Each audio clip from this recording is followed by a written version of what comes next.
You ask Tiger to solve. This deals with linear equations with one unknown. The final result is k equals 3/2. Let's solve it step by step.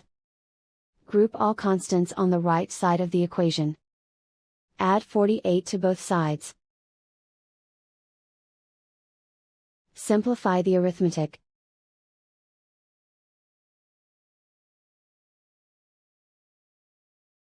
Isolate the k.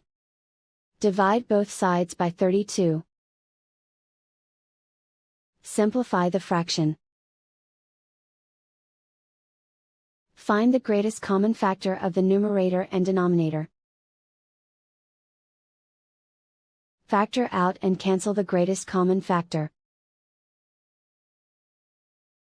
And so the final result is k equals 3/2.